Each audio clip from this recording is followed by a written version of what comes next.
की फोटो है।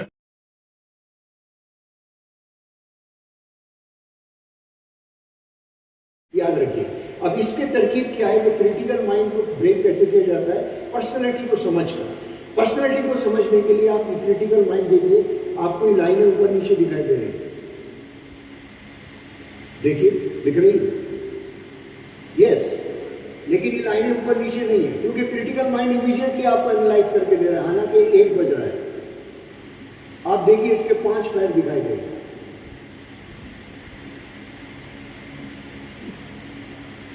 इस तरह से ये ऊपर या नीचे का गड़बड़ हो, सिर्फ पैरापेट चेंज हुआ है तो आपको फर्क नजर आया, ये आपका क्रिटिकल माइंड गड़बड़ है। इसमें आप ब्लैक डॉट्स गिनिए, एक भी ब्लैक डॉट नहीं है लेकिन आपको कंटिन्यूअस दिखाएगा कि ब्लैक डॉट्स। इस तरह ये आपको घूमते हुए दिखाई देगा क्रिटिकल माइंड। ये आपका क्रिटिकल माइंड इमीडिएटली काम कर रहा है। आप इसे पढ़िए, आप आराम से पढ़ लेंगे, जबकि इसमें एक वर्ड गलत है, स्पेलिंग गलत है, लेकिन आप इसे पढ़ लेंगे क्योंकि ये आपका क्रिटिकल माइंड इसे कंबाइन करके पिक्चर की शक्ल में आपको दिखा रहा है।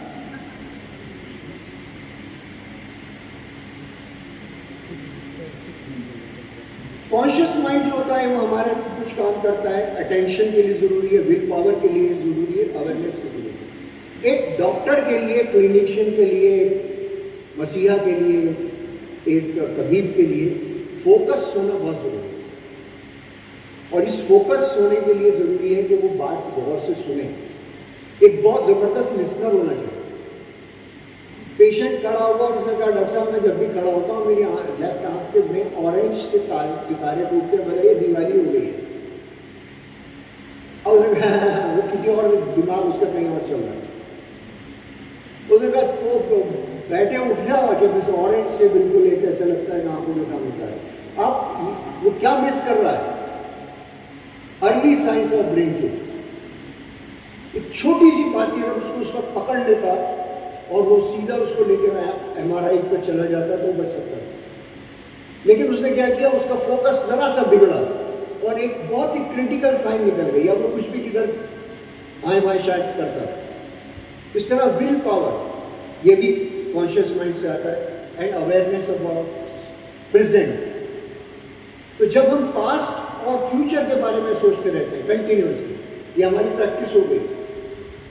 मैं एक सवाल आप लोगों से करता हूँ, आप में से कोई भी शख्स इस वक्त मैं डेट देता हूँ, उस डेट में जा सकता है? मैं डेट देता हूँ, आज समझिए 28 सितंबर 2020, जा सकते हैं आप? कोई नहीं जा सकते। जाएंगे तो इसी में जाएंगे, 9 में जाएंगे।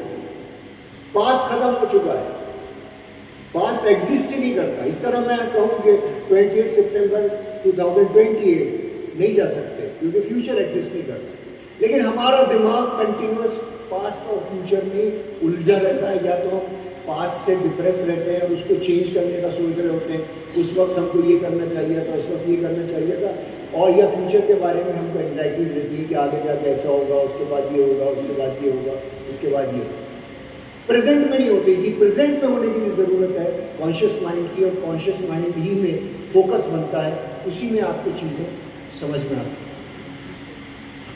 सबकॉन्शियस माइंड जो है ये बहुत बड़ा मेमोरी है हमारी। 10% कॉन्शियस माइंड है, 0.1% क्रिटिकल माइंड है, और 90% जो हिस्सा है वो हमारा वो सबकॉन्शियस माइंड है। तो ये सबकॉन्शियस माइंड ही सब कुछ करता है। ये हमें हर तरह से ये डिक्टेटर है हमारा। इसलिए इसमें जाने के लिए हमें क्या करना चाहिए, वो पर्सनैलिटी समझना जरूरी है।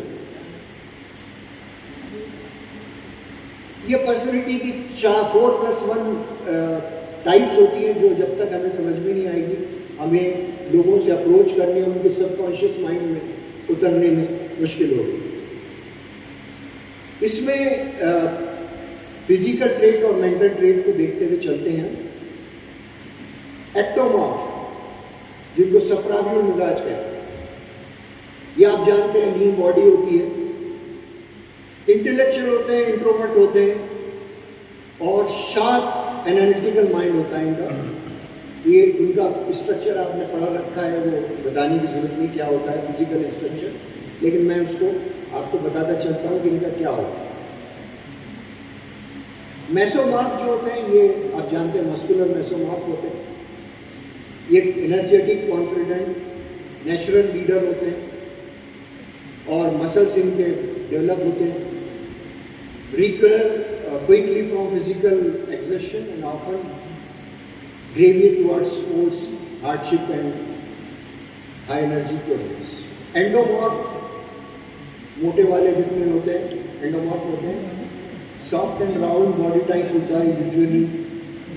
सोशेबल और कंफर्ट लविंग होते हैं, बहुत मज़े के लोग होते हैं, बड़े फन लविंग होते हैं, बहुत मज़े के खाने पीने के शौकीन लोग होते हैं। इस तरह मेलेनोमॉर्फ बहुत कंफ्यूज किस्म की ये ब्रीड है और बड़े डिसिप्लिन्ड और डिटेल्स में अटेंशन पर डिटेल्स पर नज़र रखने वाले होते हैं वगैरह वगैरह ये होते हैं।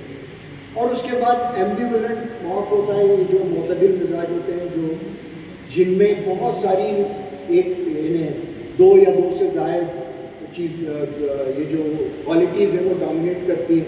या तो एंडोमॉर्फ और मेसोमॉर्फ होंगे या एक्टोमॉर्फ और मेलेनोमॉर्फ होंगे, इस तरह मिक्स होते हैं। और ये समझ और उम्र के साथ इंसान जो है वो एम्बिवलेंट हो जाता है। एक्टोमॉर्फ पेशेंट से कैसे डील किया जाए?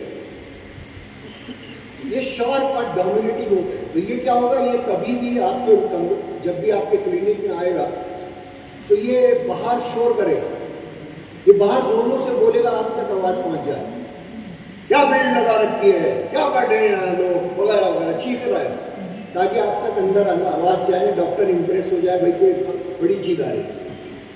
दरवाजा खुद लात मार के खोलेगा या धक्के से खोलेगा, पुश करके खोलेगा और तेजी से अंदर आएगा और आकर को जो है वो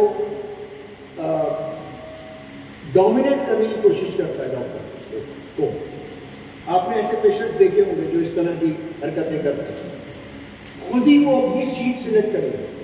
अच्छा, ये करता क्या है, ये कहता है कि आपके क्लिनिक में 2 स्टूल होने चाहिए पेशेंट्स के, एक लेफ्ट और एक राइट। ये इसीलिए नहीं कि मर्दों को आप इस साइड बिठाएंगे, औरतों को इस साइड बिठाएंगे, बल्कि उसका एक रीजन भी उसने बताया, वो क्या है वो हम अभी डिस्कस करते हैं।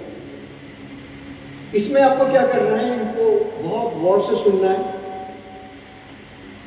बीच में कुछ क्वेश्चंस करिए जिससे इसको अंदाजा हो, क्योंकि इसको अटेंशन चाहिए होता है। ये अटेंशन नहीं मिल रही है तो ये कुछ ना कुछ बदमाशी करेगा, इसलिए इसको आप सुनिए, इसकी अटेंशन बातों को सुनिए।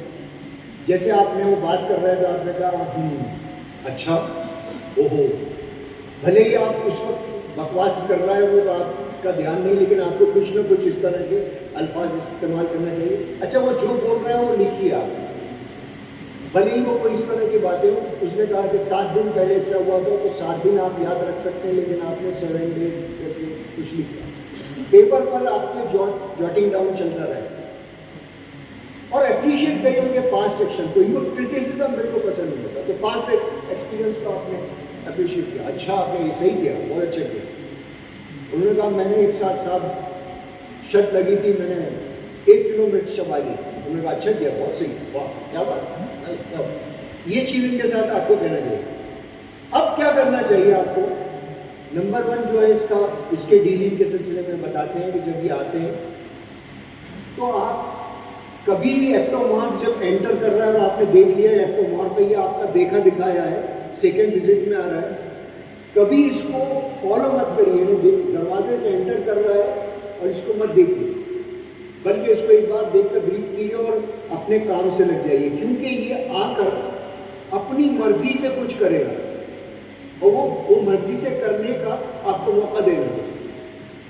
वो आके प्रेस कीजिए, उसने लेफ्ट स्टूल पे बैठ गया, ये लेफ्ट चेयर पे बैठ गया, तो आपने कहा इधर बैठिए, राइट पे बैठ गया तो देखिए लेफ्ट में आओ। रीजन क्या है, इसको ऑर्डर देना पड़ेगा। अगर आपने ऑर्डर नहीं दिया तो ये आपको डोमिनेट कर लेगा, ये आपकी बात पर यकीन नहीं करेगा, इसको ऑर्डर देना पड़ेगा। उसने लेफ्ट ही अपनी स्लीव चढ़ा दी दिखाने के लिए, आपने कहा राइट खोलिए, कुछ ऑर्डर दीजिए, घड़ी उतार दीजिए, चूड़ियां पीछे करिए, ऐसा कीजिए वैसा कीजिए, वो एक ऑर्डर दीजिए। जैसी आपकी अथॉरिटी इसके ऊपर स्टेब्लिश हुई, ये इसका क्रिटिकल माइंड बंद होने लगे। तो अथॉरिटी इसके ऊपर आपको शो करनी है। उसके बाद इनसे कभी भी आप इनके, ये बहुत गॉसिप करने वाले लोग होते हैं, तो ये कुछ इंटरेस्टिंग बात आपको बताएंगे, आपको उसमें नहीं जाना है। जैसे उसने कहा कि मेरा बड़ा नुकसान हो गया सदाक साहब, जब से मैं टेंशन में हूँ, मेरा बीपी बढ़ रहा है, बड़ा फाइनेंशियल लॉस हुआ। तो आपने ये नहीं पूछना कितने का, या कहाँ पर, या कौन था, या कौन थी, बल्कि आपको खामोश होना है, बिल्कुल इससे पर्सनल डिटेल्स में नहीं बातें करना। इसके बाद ये क्या करता है, इससे इसकी तारीफ कर रहे हैं आप। जैसे आप वो अक्सर दुबले, एक्टोमार्फ सूखे होते हैं, दुबले होते हैं, आपने कहा आपके वजन कम होने का ये फायदा है कि आपके पैरों का दर्द जल्दी से हो। अब उसको आपने अप्रिशिएट किया, वजन कम होने का फायदा बता रहे हैं, फायदा शो कर रहे हैं। या उससे आपने कहा कि आपके ऊपर तो कोई असर ही नहीं होने वाला, आपके यहाँ फैट ही कहाँ है, आप तो माशाल्लाह फैट, बगैर फैट के हैं, बगैर चर्बी के। इसको इस तरह की बात कहना चाहिए जैसे इसमें कहा जा रहा है कि भूल जाइए कि आपको कभी कुछ हुआ। बहुत सारे डॉक्टर्स इस तरह की कंफ्यूजिंग बात करते हैं। बस उन्होंने कहा कि डॉक्टर साहब मैं सही हो जाऊंगा, हाँ इंशाल्लाह। वो कहता है इंशाल्लाह इंशाल्लाह मत बोलिएगा, सही बात बताइए आपको। नहीं, और एकदम क्लियर बात बोल करेंगे, देखते हैं ये दवा देकर वो भाग जाएगा, लेगा ही नहीं दवा, ये खा के देखिए। ये आप क्या कर रहे हैं कि ये ऐसी बात कर रहे हैं जो जिसका केस, जो जिसका एंड समझ में नहीं आ रहा कि ये कॉन्फिडेंट है या नहीं, ऐसी बात है। आपकी हड्डियां, अब उसके जिसमें तो मसल्स है ना, उसके पास फैट है, तो अब आप किसकी इसकी तारीफ करेंगे, उसकी हड्डियों कि आपके पाए बहुत अच्छे हैं, मसल इस तरह के आ गए। आपके लिए करना बहुत आसान है, इस तरह की बातें आपको करना चाहिए। अरे आप तो बहुत बेहतर लग रहे हैं, जैसे ही वो आया सेकंड या थर्ड विजिट में, तो आपने कहा अरे आप तो बहुत, देखते ही आपने कहा आप तो बहुत बेहतर लग रहे हैं। भले ही वो लंबी चौड़ी शिकायतें लेकर आए, लेकिन वो नहीं बोलेगा उसके बाद। एक बहुत उम्दा बात इसने कही बल्कि ने, उसने कहा कभी भी पेशेंट से उसकी बीमारी, जो शुरू की बीमारी थी, उसकी इंटेंसिटी मत पूछिए। जैसे उससे आपने कहा कि आपका दर्द कैसा है, कितने % फायदा हुआ, वो रिविजिट करेगा, और जब वो रिविजिट करेगा उस पेन को, तो उसको वही दिखाई देगा, क्योंकि वो उसकी मेमोरी में है। प्रेजेंट कंडीशन का वो नहीं सोच रहा, वो रिविजिट करता है, और जब वो रिविजिट करेगा तो हमेशा 40% झूठ बोलेगा। उसने कहा कि बस ऐसी है डॉक्टर साहब, 5%, 6% बुरे बुरे मुंह बना के बोलेगा। आपने कहा है सिर्फ 5%, फिर तो दवा मैं नहीं दे सकता। नहीं, मतलब कि वो सही है 20-25%, बल्कि 50% समझ लीजिए, वो फौरन नीचे आने लगे।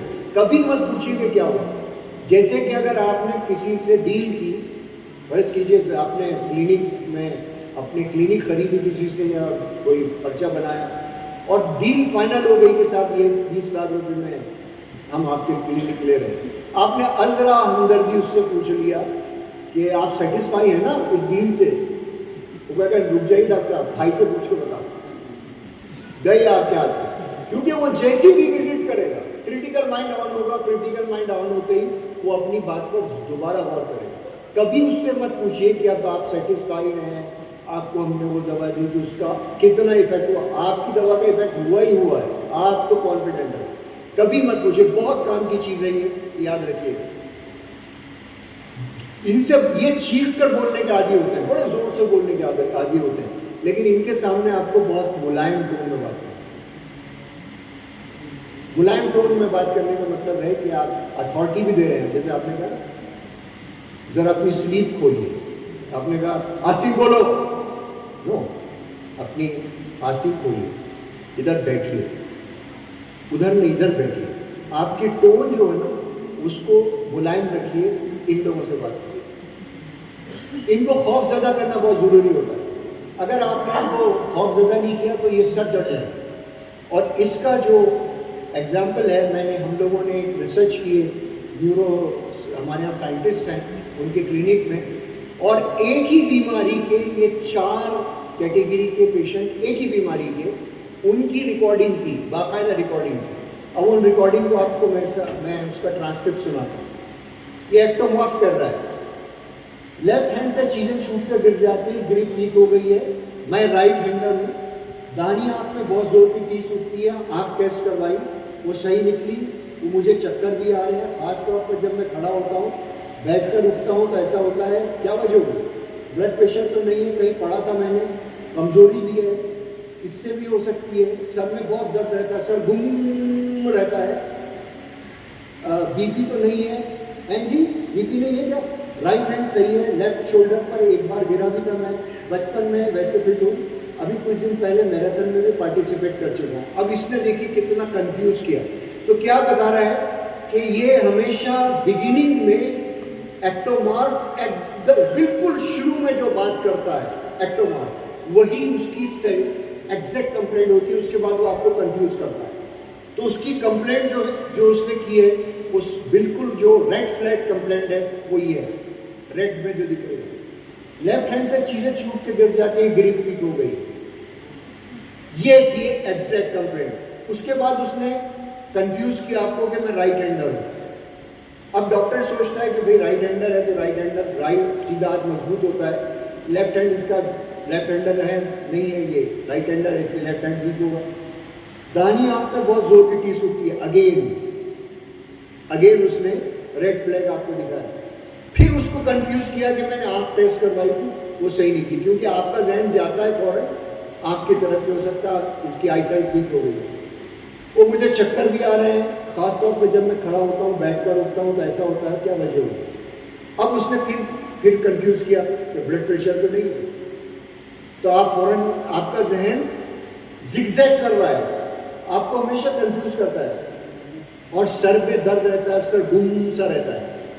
ये एक्सप्रेशन रखते हैं, गुम, जैसे उसने कहा ना, तो गुम का मतलब क्या है? सर का भारीपन। तो ये अल्फाज को हो सकता है कि साउंड के जरिए बता रहे हो बीमारी के मर्ज। मेरा जिस्म जो है ना पटरा हो गया, टर की आवाज आती है, टुक टुक टुक टुक होता है, कुछ इस तरह की ऐसे साउंड बयान करते हैं ये। तो ये इनका रेड फ्लैग। ये आपने देख लिया कि दानी आंख में होता है। Mesomorph, they are calm and creative, secretive person, usually come alone, they enjoy attention, so scan them with a welcome smile. जब ये आपके क्लिनिक में आए तो इनको क्लिनिक में ऑब्जर्व करिए, मुस्कुराइए इनको देखकर, इनको देखते रहिए कि ये बैठ रहे हैं। एक्टोमॉर्फ को आपने अवॉइड करना है, इनको देखते रहना। Listen attentively, don't ask question between, उनको क्वेश्चन पूछना है, इनसे क्वेश्चन बीच में बिल्कुल नहीं पूछना, पूरी बात सुन लीजिए, उसके बाद आप सवाल, क्वेश्चनिंग, क्रॉस क्वेश्चनिंग जरूर कीजिए।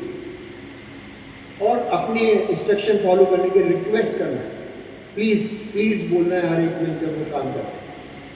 इनकी बॉडी लैंग्वेज क्या है, जब ये स्ट्रेस होते हैं तो ये क्या करते हैं कि इनका बहुत फिट गेटिंग करते हैं। फिट गेटिंग का मतलब होता है कुछ ना कुछ हाथों को, उंगलियों को मड़ोड़ेंगे, कपड़ों को सही कर रहे हैं बिला वजह, इधर उधर हाथ चला रहे हैं। इसमें एक बहुत इंपॉर्टेंट चीज़ है कि पेशेंट के एक्सप्रेशन, जो हाथों के मूवमेंट होते हैं, उससे भी कैसे आप उनका अंदाज़ा लगा सकते हैं कि ये क्या कर रहा है। मसलन कोई अगर हाथ के बीच में बैठे हुए ऐसे कर रहा है, अपने हाथों की हथेली के बीच में कुछ घुमा रहा है ऐसा, इसका मतलब हुआ कि इसके पास कुछ राज है जो अब ये रिवील नहीं करना चाहता। वो बैठे हुए किसी पॉइंटेड चीज़ पर हो, आपके टेबल पर कुछ चीज़ें होनी चाहिए जो गोल हो। मेडिकल रिप्रेजेंटेटिव आपको लाके बहुत से गिफ्ट देते हैं, उसमें चुन के रख लीजिए। कुछ नोकीली हो, मसलन पेन वैन, इस तरह की चीज़ें। कुछ प्लेट सीधी सी रखी हुई हो, फ्लैट, कांच के जैसे वो होते हैं पेपर वेट्स वगैरह, अगर इसने फ्लैट सरफेस पे हाथ रख दिया, वो अनकॉन्शियसली रखते हैं, अनकॉन्शियसली रख दिया, या आपके टेबल पर फ्लैट सरफेस पे हाथ सीधा सीधा चला रहा है, इसका मतलब इसके अंदर कुछ चल रहा है, ये अभी बताने से डर रहा है, उसको कुरेदना पड़ेगा कि क्या मसला है। नोकीली चीज पर इसने हाथ मारना शुरू किया, या अपने की चेन से जिसमें कीज लगी हुई उससे गिरना शुरू किया, इसका ये इंडिकेटर है कि ये पछता रहा है किसी बात पर, इससे कोई गलती हुई है जिससे पछता रहा है। अगर वो हाथ बांध ले, पेशेंट हाथ बांध ले, तो इसका मतलब वो उसका कॉन्फिडेंस ही नहीं आपके, उसने आपके और अपने दरमियान दीवार खड़ी कर दी, ये इसका मतलब हो। तो ये कुछ इंडिकेटर्स हैं जिसका ध्यान आपको रखना है। इसके बाद क्या होगा, ये हेजिटेट कर रहे हैं, मतलब ये आप जब बोल रहे हैं तो कहीं और देख रहे हैं, इनका आंखों का जो जाविया है वो बदलता चला जा रहा है, इधर उधर देख रहे हैं, कुछ और सोचने में लगे, इसका मतलब आपको रुक जाना चाहिए और इसे पूछना है कि क्या मसला है, ये बताइए आप, और क्लियरली बताइए कि मेरे साथ ये आपकी बात खबर में जाइए, आप बेफिक्र रहिए। डिस्कम्फर्ट में पैरों को अगर कोई हिला रहा है बैठा हुआ, लोग देखते हैं आप क्रॉस पैर रख करके हिलाना शुरू करते हैं, ये क्या मतलब होता है कि यहाँ हम बैठना नहीं चाह रहे, जाना चाह रहे हैं, यहाँ से भागना चाह रहे हैं, इसका मतलब है कि इसको मालूम है कि ये मेरी बीमारी पकड़ रहा है, या उसका कॉन्फिडेंस खत्म हो गया। दोनों चीजें इस बात की अलामत है हर पेशेंट के लिए। इनसे कैसे डील किया जाए, ये देखिए क्या करेंगे कि explain major symptoms with short preamble but use some humour to dilate. अब वो डॉक्टर से क्या कह रही थी, बेटा आप राजा भैया को तो आप जानती हैं, मेरे चाचा लगते हैं। कहाँ से शुरू किया, राजा भैया को आप जानती हैं, मेरे चाचा लगते हैं। बहुत तारीफ करते हैं आपकी, इसलिए मैंने भी कहा कि आपको दिखा दूं, बहुत फायदा हुआ उन्हें आपके इलाज से। बड़ी प्रॉब्लम ये है कि लेफ्ट हैंड से चीज़ें छूट कर गिर जाती हैं, ग्रिप वीक हो गई है, दानी आंख में बहुत जोर की पुलिस उठती है, और तो और मुझे चक्कर भी आ रहे हैं, बैठ कर उठता हूँ तो सहारा ना लूँ तो गिर जाऊँ। एक दो बार जिम में लेडीज की गोद में गिर गया। सर में भी दर्द रहता है, सर गुमसा रहता है, सर में पेचकस घुसेड़ दूँ दिल चाहता है। इस चक्कर में मैं जिम जाना मेरा छूट गया। अब इसने क्या किया, ये बता रहा है कि मैं फिजिकली एक्टिव हूँ, बहुत सेहतमंद हूँ, जिम भी जाता हूँ, जिम्नेजियम में जाता हूँ वगैरह वगैरह, और इनडायरेक्टली इसने बताया कि मैं चक्कर भी आ रही है। तो इसने क्या किया, शुरू में ह्यूमर यूज किया, शुरू में कंप्लेंट नहीं बताई, बीच में बताई। ये मेसोमॉर्फ का तरीका। ये जब भी मुट्ठी बंद करे तो इसका मतलब टेंशन और एंजाइटी इनकी पहचान होती है। जब रिलैक्स रहते हैं और मुस्कुराते रहते हैं तो इसका मतलब ओपननेस है। और आर्म क्रॉस्ड मैंने आपको बताया ये डिफेंसिव हर एक आदमी का होता है। एंडोमॉर्फ बहुत जॉली लोग होते हैं लेकिन ये बुजदिल होते हैं, इसलिए पूरी बारात लेकर ये आपके क्लिनिक में आएगा। इसके साथ ये पेशेंट जो होगा एंडोमॉर्फ के साथ कोई ना कोई 3-4 अटेंडेंट होंगे, आपको भगाना पड़ेगा, भैया बाहर निकलो, एक ही रहोगे, 2-4 को लेकर आए। और ये कॉन्शियस होते हैं, इसलिए इनको शुरू में मत देखिए, इनको खुद सेटल होने दीजिए। ये हंसेंगे, मजाक करेंगे, कुछ आपस में बातें करेंगे, वो करने दीजिए, आप अपना काम करते रहिए। एंडोमॉर्फ के साथ आपको ही करना है। और इनको दूसरी इंपॉर्टेंट चीज़ क्या है कि ये इंस्ट्रक्शन देना, इनके साथ मुस्कुराइए, इनके साथ हंसिए, ये मज़े की ह्यूमर बातें करेंगे जब आपके साथ। और प्रॉपर आई कांटेक्ट रखिए इनसे, इनके साथ। जैसे कि मैंने आपको बताया कि एक्टोमॉर्फ के साथ आपको ज़्यादा आई कांटेक्ट नहीं करना है, इनके साथ आपको आई कांटेक्ट रखना है, खासतौर से इनको आई कांटेक्ट रखना। और इनको परहेज के मामले में बहुत लापरवाह हो।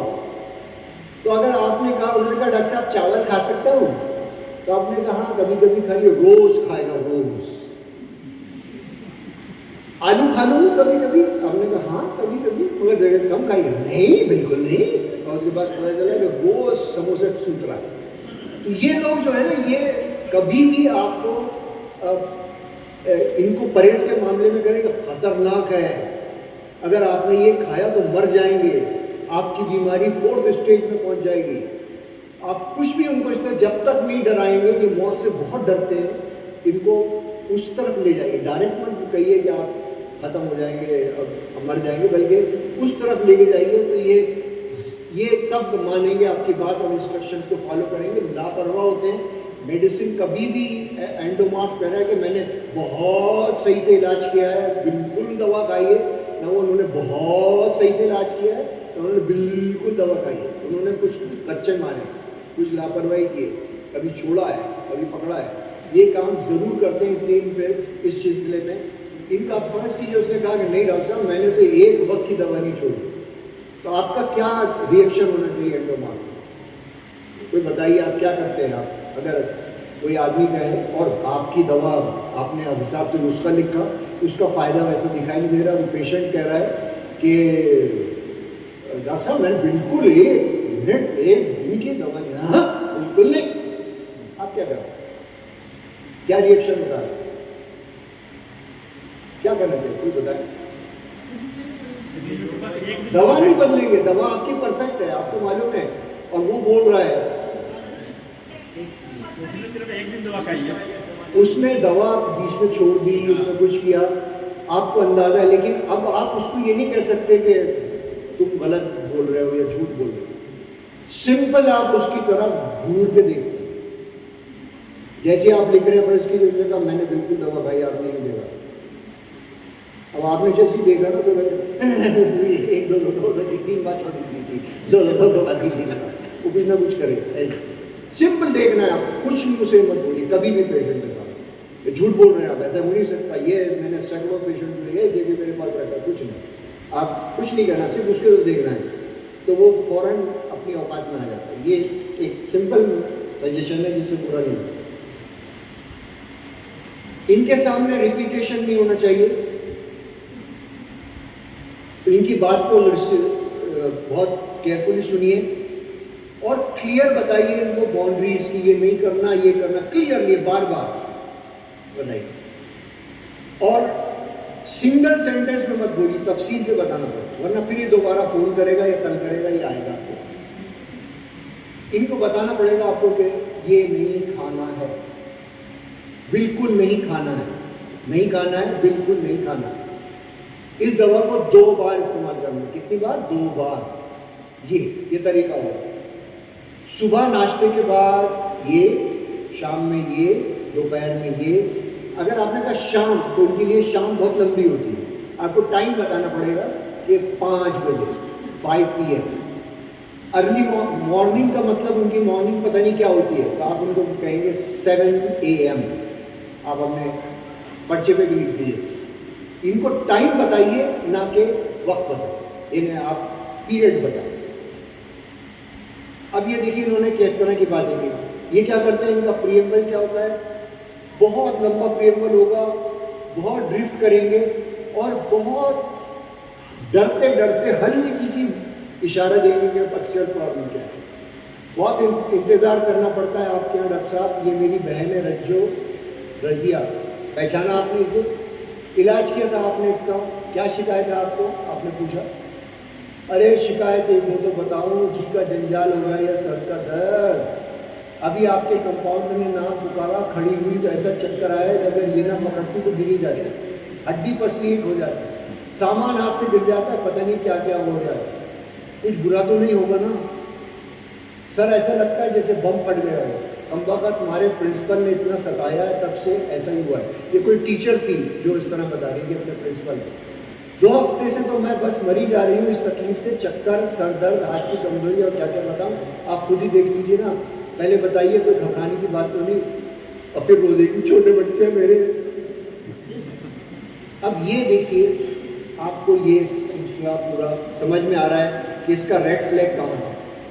ये रेड फ्लैग है, देखिए सर का दर्द, ऐसा लगता है फट गया। कितनी देर के बाद बोला है इसने, और सबसे आखिर में बोला। तो ये जो चीज़ है, ये एंडोमॉर्फ की खुसूसियत होती है और इसका मसला इस तरह से।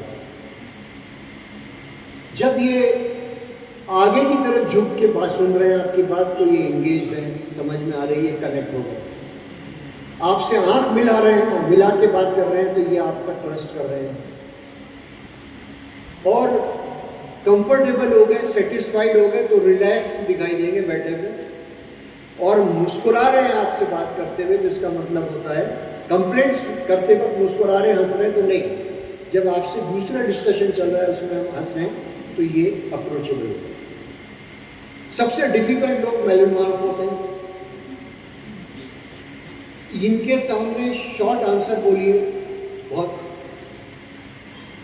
और अपना विजिबल रिएक्शन जो है ना ये शो मत करिए। जैसे कि आपने देखा और वो आपकी तरफ देख रहे हैं और आपको उनको कुछ लंप दिखाई दिया, तो आप चौंके हैं और आपने फिर से टटोलना शुरू किया, पैल्पेट करना शुरू किया, तो ये इनका माथा टनक जाता है। और पर्सनल इंक्वायरी बिल्कुल मत कीजिए, इतने शक्की होते हैं ये, हद दर्जे के शक्की लोग होते हैं, इसलिए इनसे कोई पर्सनल इंक्वायरी मत कीजिए। कुछ भी बता रहे हो क्रॉस क्वेश्चन उस सिलसिले में मत कीजिए और उनकी तारीफ मत करिए, उनको बहुत गुस्सा आता है अपनी तारीफ। आपने कहा, जैसे आप एक्टोमॉर्फ से कह रहे ना कि आपका वजन की वजह से आपको कोई दर्द नहीं होगा, अगर आपने मेलेनोमॉर्फ से कहा कि आपका वजन कम होने की वजह से आपके पैरों में दर्द जल्दी सही हो जाएगा, तो वो कहेगा कि मेरे कम वजन पे टॉन्ट मार रहा था डॉक्टर, मुझे इनडायरेक्टली सूखा कह रहा था, पतला कह रहा था, कमजोर कह रहा था।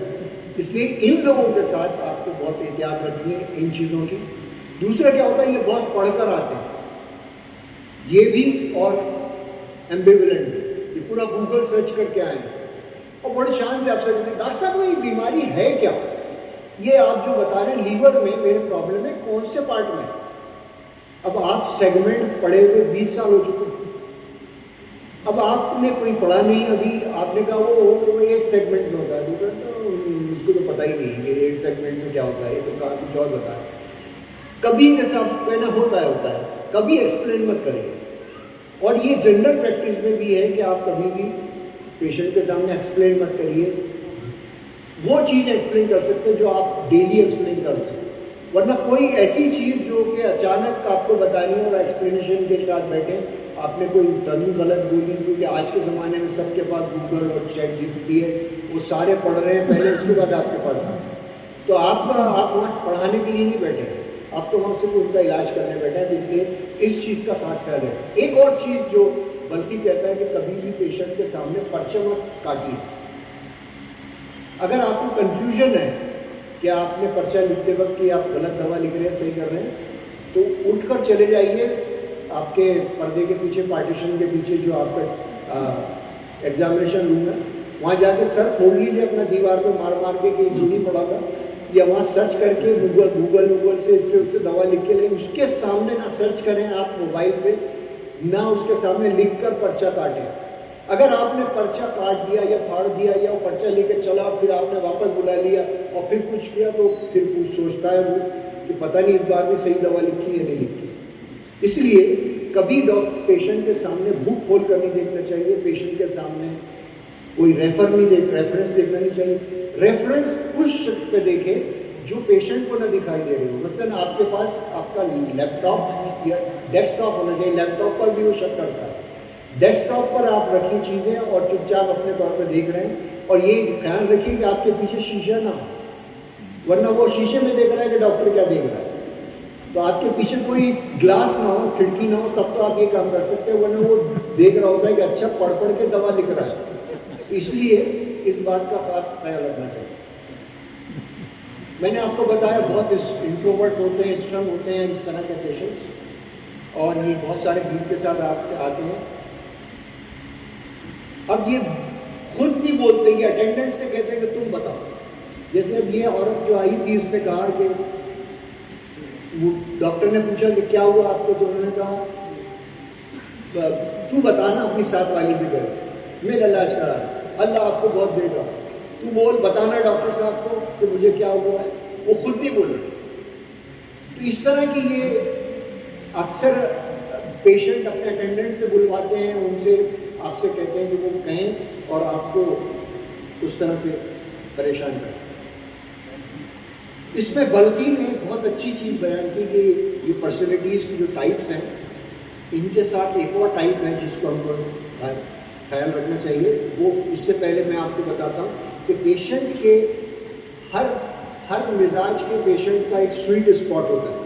ये वो स्वीट स्पॉट है, इमोशनल स्पॉट है, जिस पर अगर डॉक्टर ने हाथ रख दिया तो उनका कॉन्फिडेंस बहुत बढ़ जाता है, वो बहुत मुतमईन और रिलैक्स हो जाते हैं। वो स्पॉट्स क्या क्या है? सफरावी मिजाज का है the area between the two scapula. उनकी स्कैपुला के बीच का जो पार्ट है वहां पर कोशिश कीजिए कि आप हाथ रखें। ये हाथ आप कब रख सकते हैं? क्या मौका होगा हाथ रखने का इस जगह? आपने कहा कि हमने तो लेक्चर में सुना था इधर आप एक हाथ रख दिया, ऐसा करेंगे क्या तकलीफ? उसको आप अपने एग्जामिनेशन टेबल की तरफ ले जा रहे हैं तो उसको हाथ उसका उस स्पॉट पर जरूर रखिए। अगर आपका हाथ वहां पर 4 से 7 सेकंड तक रह गया तो ये आपके हाथ में आ गया, मतलब दूसरे तरीके से नहीं, वैसा।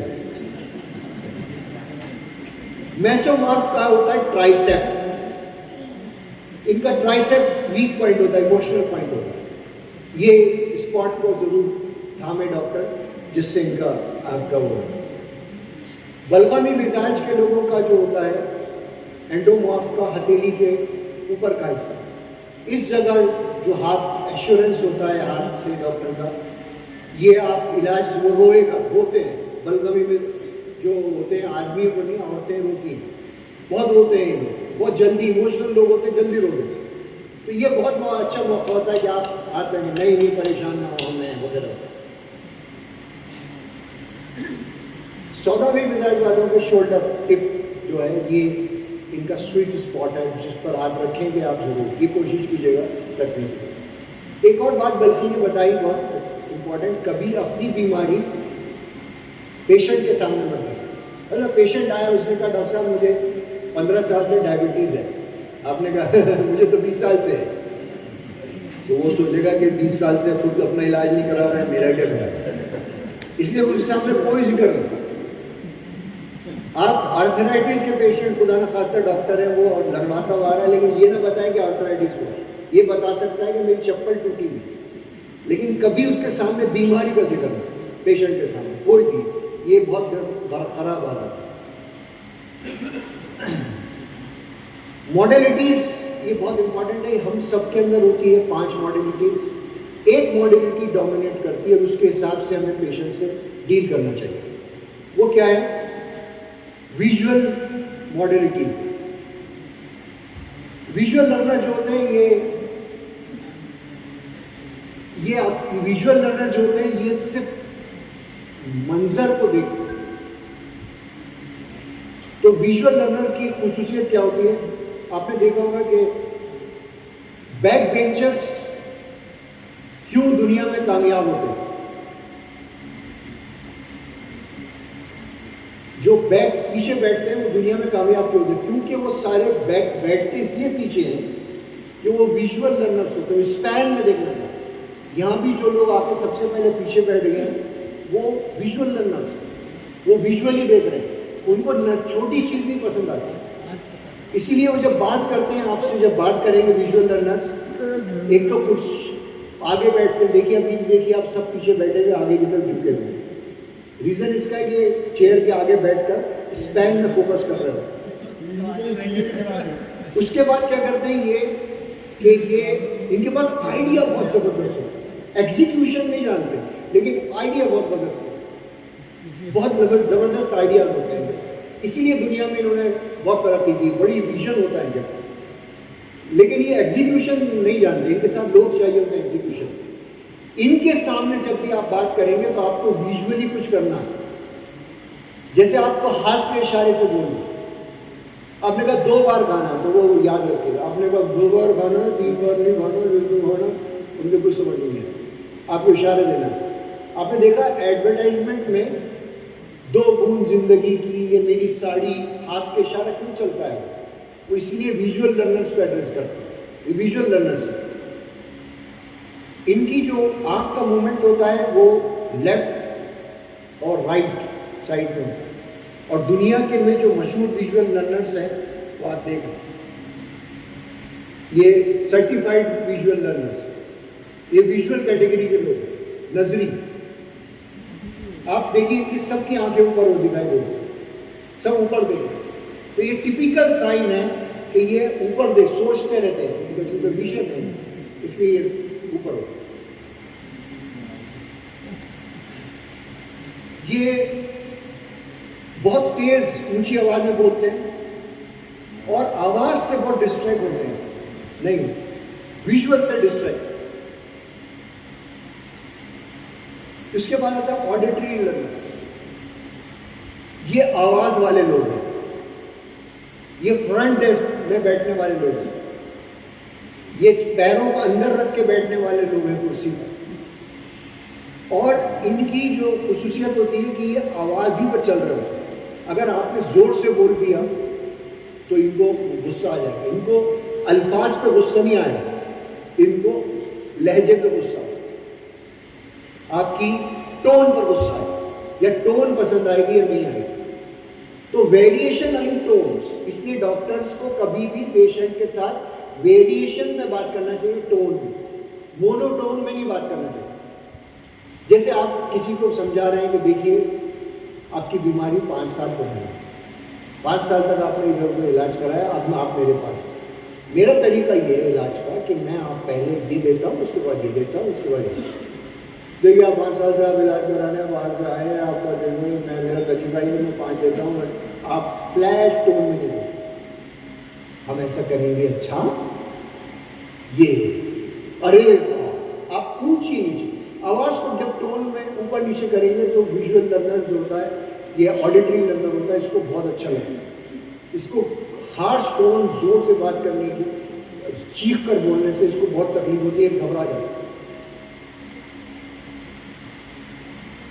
आवाज सुनकर करते हैं, इनके सामने इशारे मत करिए, 2, 5, 6, 8 ऐसा नहीं खाना, मत खाओ, ऊपर जाओ, नीचे आइए, ऐसी कोई बात इनके सामने हाथ के इशारों से मत। इनके पास आवाज के इशारों से ये सब चीजें समझते हैं, इसलिए। और ये आप जो कहेंगे रिपीट कर देते बहुत आराम से, याद रखते हैं आवाज के मसले। इसलिए जब आप विजुअल लर्नर को प्रिस्क्रिप्शन लिखेंगे तो उस पर निशान बनाइए, गोली के निशान बना दिए, सुबह और शाम का सूरज निकाल दिया, सूरज डूबो दिया, चांद दिखा दिया, वगैरह वगैरह। आप कुछ अपने कर्तव्य करेंगे आपके प्रिस्क्रिप्शन पे तो इनको बहुत अच्छी तरह याद रहेगा।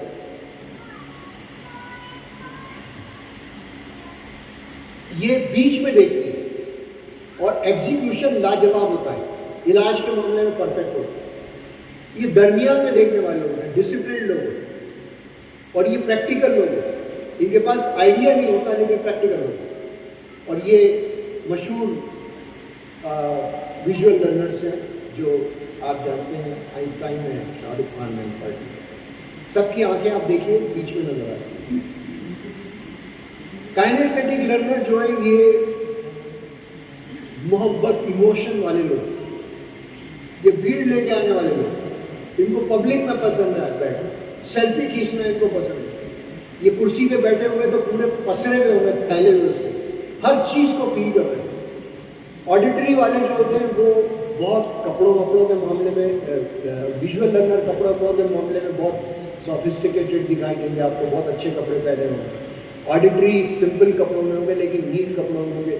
इनका बेहंगम मसला हो, शर्ट किधर जा रही है, कपड़े किधर जा रहे हैं, कुछ उसका उसके लिए परवाह नहीं है। और ये फील कर रहे हैं, बहुत बहुत हेल्प और हर चीज़ को फील कर रहे होते हैं, फिजिकल होते हैं, एक दूसरे को टच कर रहे हैं, प्यार कर रहे हैं। जैसे कि ऑडिटरी वाला जो ऑडिटरी जो लर्नर होता है, जो लोग होते हैं उसको फिजिकल कांटेक्ट पसंद नहीं आता, और जो विजुअल होता है उसको फिजिकल कांटेक्ट बिल्कुल पसंद नहीं आता, इंटीमेसी उनको बिल्कुल पसंद नहीं आती, छूना, करीब आना, किसी का लिपटना, गले लगना पसंद नहीं आता। लेकिन ये जो होते हैं काइनेस्थेटिक, इनको लिपटते रहते होता रहता है, हर वक्त हक करना है, हर वक्त किसी को न किसी को छूना है, किसी के कंधे पे सर रखना है। अब खुदा ना खास्ता ऐसा पेयर बन जाए कि बीवी जो है वो विजुअल लर्नर है, विजुअल कैटेगरी की है, और शोहर काइनेस्थेटिक हो गया, तो उसको झिड़क के देगी, हट अरे वेरी गुड, और वही समझेगा कि मुझसे मोहब्बत नहीं करते, उसका कोई कसूर नहीं। वो विजुअल कैटेगरी के ये काइनेस्थेटिक, मोहब्बत में उसकी कोई कमी नहीं है, सिर्फ उसकी इस मॉडलिटी में कमी है। तो ये इसका खास फर्क होता है।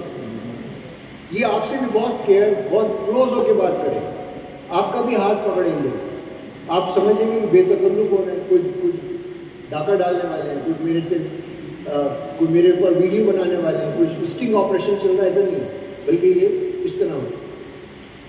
और काइनेस्थेटिक लर्नर जो हैं आपके सामने मौजूद है, दो बड़े। एक होता है गैस्ट्रेटरी।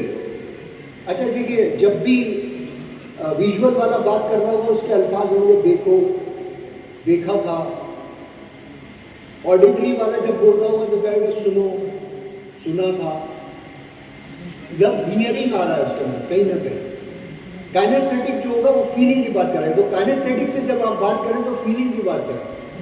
आप बताइए कि उस फर्ज के लिए काइनेस्थेटिक पेशेंट आपके पास है, आपने कहना शुरू किया कि मेरे पास भी एक पेशेंट आया था, बेचारा उसके साथ इशू ये हुआ कि कोई उसका ट्रीटमेंट करने वाला नहीं था, पैसे नहीं थे उसके पास, बहुत केस बिगड़ गया।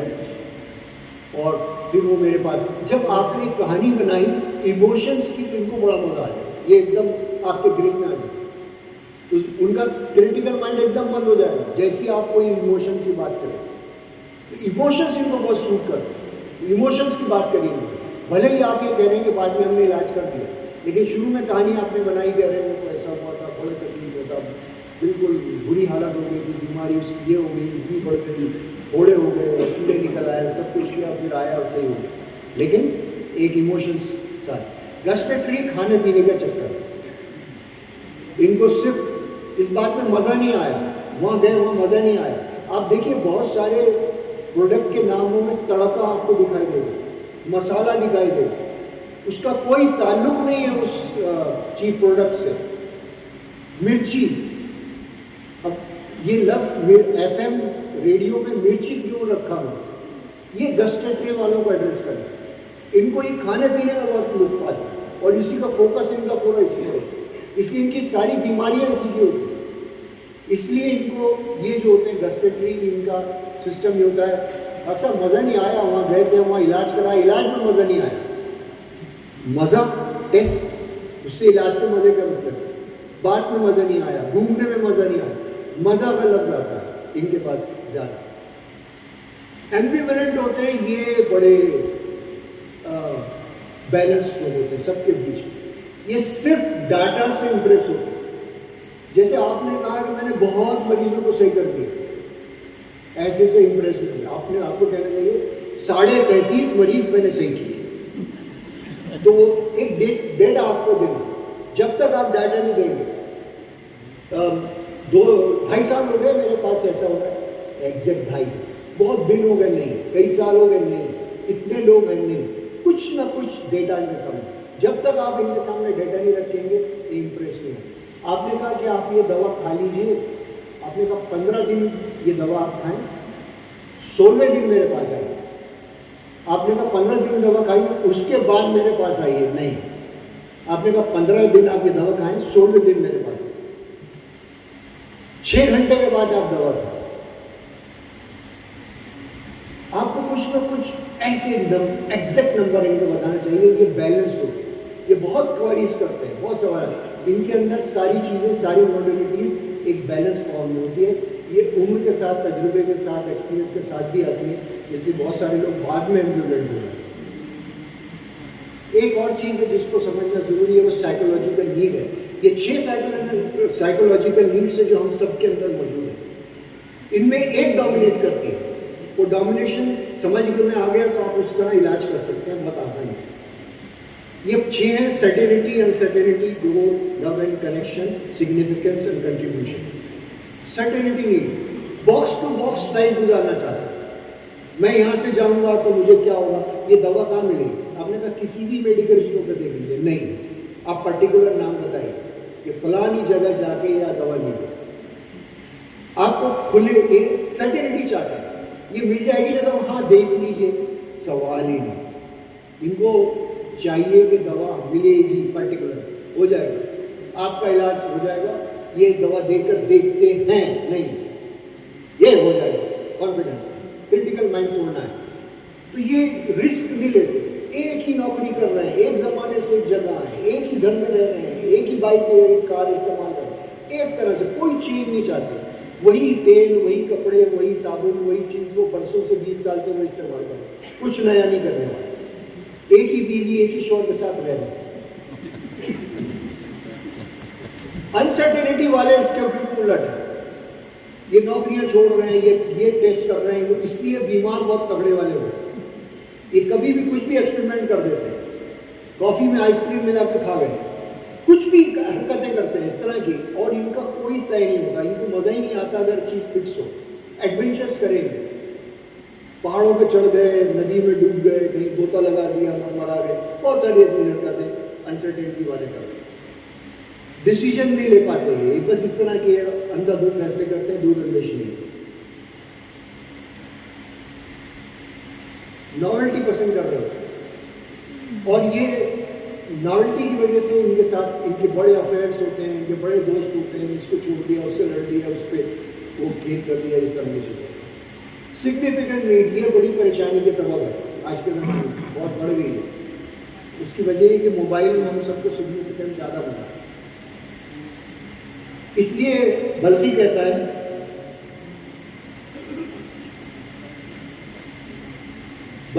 है कि अपने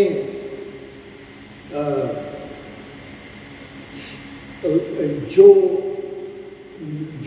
जिस मसले को उसको खास बता रहा है वो ये कि आपको सिग्निफिकेंस नीड के सिलसिले में ये बात का ख्याल रखना है कि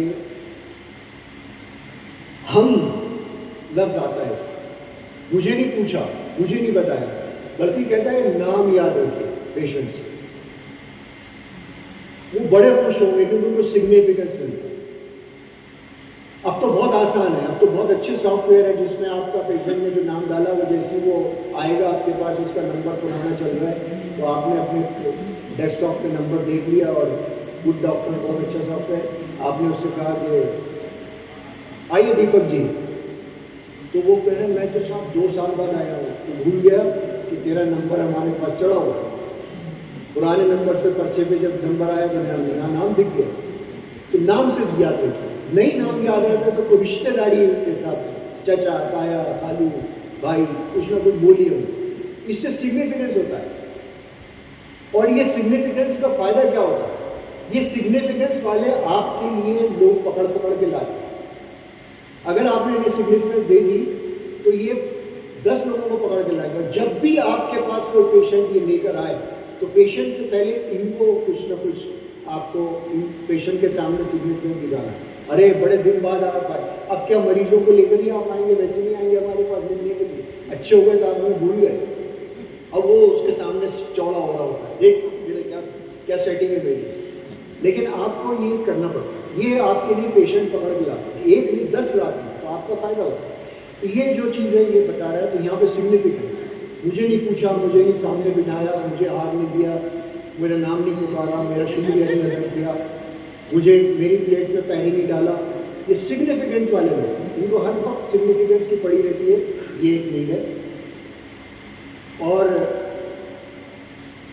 लव एंड कनेक्शन होते हैं, ये बस मोहब्बत कर रहे हैं दोस्तों से, उनको रिश्तेदारों से, इसको फ़ोन कर, उसकी खैरियत पूछ, उसके लिए दौड़, उसकी जगह है। ये हॉस्पिटल में लाने वाले, आपके क्लिनिक में लाने वाले ज़्यादातर लोग होते हैं जिन लव एंड कनेक्शन सिग्निफिकेंस होता है। इनको बेवकूफ़ नहीं समझना चाहिए। लोग कहते हैं उल्लू है, वो बेगानी शादी में अब्दुल्ला दीवाना पड़ा रहता है, हर चीज़ बस कह दो तो पीछे लग जाता है। एक्चुअली वो उनकी बेसिक नीड जो है ना सिग्निफिकेंस है। इस तरह कंट्रीब्यूशन नीड है, जो कंट्रीब्यूट करना चाहते हैं, सोशल वर्क करेंगे, इस तरह दौड़ेंगे, लोगों को हेल्प करना चाहेंगे, ये भी हमारे लिए बड़े मुफीद साबित होते हैं क्लिनिशियंस के लिए। और आखिरी वाले जो है एनलाइनमेंट, जो ये 1% होते हैं, ये स्पिरिचुअल होते हैं, ये दुनिया इनके लिए कोई मानी नहीं रखती, ये आसमानों की और इन तमाम की सैर कर रहे होते हैं, इनका काम बस ये होता है। लोग कहते हैं क्या है, सारी दुनिया छोड़ के त्याग करके बस अल्लाह अल्लाह कर रहा है और राम राम जप रहा है, लेकिन एक्चुअली ये उनके जीन्स में आया है ये चीज़, ये इनकी सिग्निफिकेंस है। हिप्नोसिस के लिए ज़रूरी है कि डिम लाइट हो, मैंने आपको बताया। तो अपनी क्लिनिक में आप डायरेक्ट लाइट मत रखिए, डिम लाइट रखिए, इनडायरेक्ट लाइट रखिए। तो पेशेंट जो अंदर आएगा वो आपके आने के बाद उसका क्रिटिकल माइंड बंद हो जाएगा। दूसरी चीज़ जो है वो ये कि आपको भीड़ दिखनी चाहिए। भीड़ से लोग बहुत इम्प्रेस होते हैं। अगर आपके क्लिनिक में भीड़ दिख रही है, ऐसी क्लिनिक में सिस्टम रखिए कि जहाँ वेटिंग एरिया वो कंजस्टेड हो, तो लोग देखते हैं ओह बहुत भीड़ दिख रही है, बहुत, इसका मतलब डॉक्टर अच्छा हो। तो भीड़ भी जो होती है वो क्रिटिकल माइंड को खत्म कर देती है। इस तरह नंबर्स मैंने आपको बताया वो बहुत इम्प्रेस करते हैं। हो सकता है आपने बहुत सारे यहाँ पर लोग होंगे जिन्होंने 1 लाख पेशेंट देख लिए, लेकिन वो कभी अपने बड़े उन पेशेंट्स का नंबर किसी को नहीं बताते। वो नंबर बताने से फायदा है कि आपने नंबर बताएगा। मेरा क्लिनिक जो है वो 2014 से है, और 2014 से मैंने 10,000 पेशेंट सही कर दिए, 11,000 पेशेंट सही कर दिए, 13,500 के करीब पेशेंट सही कर दिए। ये नंबर्स हैं, ये भी हिप्नोसिस यानी वो कर देते हैं। मिस्ट्री, इजी इंफॉर्मेशन को रिटेन करिए। इजी इंफॉर्मेशन जल्दी नहीं देना, वो देना ही नहीं है। आपने कहा कि देखिए ऐसा कुछ नहीं करना है आपको, सुबह बस गर्म पानी पी लीजिए और उसके साथ ये खा लीजिए, कभी नहीं। आप कुछ भी एक XYZ अपने पास से कोई दवा दें, उससे कहें कि इसको तुम गर्म पानी में 2 डब। आपने अगर किसी शख्स से कहा कि तुमको रोज नहाना है, नहाना सभी है, इजी इंफॉर्मेशन। आपने 2 पत्ते पकड़ा दिए उसको नीम के, और उससे कहा कि 2 पत्ते एक बाल्टी में गर्म पानी में डाल के नहाओ, तो उस पर इंप्रेशन। मुश्किल चीज़ हुई ना। तो कभी भी कोई इजी चीज़ जो होती है रिटेन करिए, और उसके सामने मत बताइए कि बहुत मामूली बात है। जैसे सबसे ज़्यादा जो OR वैल्यू लौंग की है, जो डाइट में दुनिया में जितनी खाने की चीज़ें पाई जाती हैं, सबसे ज़्यादा ऑक्सीजन एब्जॉर्प्शन कैपेसिटी लौंग। लेकिन अगर आप लौंग को आप कहेंगे सादा कि रोज़ आप लौंग खा लें, तो लोग उनको कहे लौंग क्या हुआ है। आपने कहा लौंग को पानी में भिगोइए, सुबह उसी पानी से चाय बनाइए, उस चाय को पी लीजिए और बची हुई 4 लौंग चबा लीजिए। ओह क्या बात। आपने कहा कि लौंग को तवे पे भूनिए, उसके बाद रोज़ खाइए। ओह बात, आप सादी दवा दे देंगे तो नहीं हो।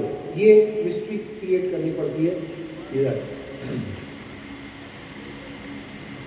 इसके पर ये एक सिंपल सी चीज़ें कि डॉक्टर को जो गेज है वो कहाँ रखनी चाहिए, देखना किस तरह, एथिकल बात है। तो बिजनेस गेज जो होती है आंखों से लेके पेशानी तक होती है, सोशल गेज होती है आंखों से लेके होठों तक, और बदमाशी वाली होती है आंखों से लेके नीचे तक।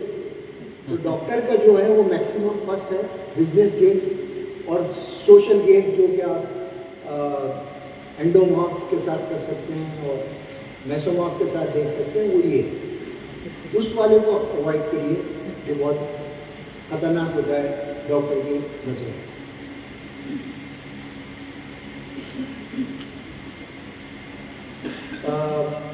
एक चीज़ है सिंपल के फियर और ग्रीड पैदा करना। फर्स्ट कीजिए आप किसी शॉप में जाते हैं और आप कहते हैं कि मुझे ब्लैक कलर की एक सैंडल चाहिए, हाई हील। तो वो पलट के कहता है कि अरे छोटू, वो जो 50 पीस हमने मंगाए थे उसमें से वो एक बची है, वो लेके आओ। तो आप फिर उसके बाद नहीं सोचेंगे कि मुझे लेंगे, उठा के झपट पे उठा लेंगे कि 50 पीस में बिक गए, ये भी चल गए। उसने क्या किया, फियर और ग्रीड पैदा किया। तो आपने जब दवा फ्रेश कीजिए, आप दे रहे हैं और आपने कहा कि देखिए ये मेरे पास बहुत कम दवा बची है, इसकी बड़ी डिमांड है, तो उस मरीज पर हिप्नोसिस काम कर गया। तो आपने क्या किया, डरा दिया कि ख़त्म हो जाएगी, और दूसरी इसकी बहुत डिमांड है। तो ग्रीड और फियर ये पैदा करना चाहिए जब जाकर क्रिटिकल माइंड खत्म हो। कुछ चीज़ें जो बहुत इंपॉर्टेंट है कि कभी भी पेशेंट को सॉफ्ट सीटिंग मत दीजिए। अगर वो आराम से बैठ गए तो उसका क्रिटिकल माइंड ऑन हो जाए। उसको हमेशा ऐसी कुर्सी दीजिए जिस पर वो बहुत आराम से ना बैठ सके। इस तरह से सिगरेट पीने से और कॉफ़ी पीने से फिर क्रिटिकल माइंड ऑन हो जाता है। ऐसे ना कॉफ़ी ऑफर करें ना उसको सिगरेट पीने में, ये दोनों चीज़ें ऐसी होती हैं जिससे क्रिटिकल माइंड ऑन होता है। Thank you.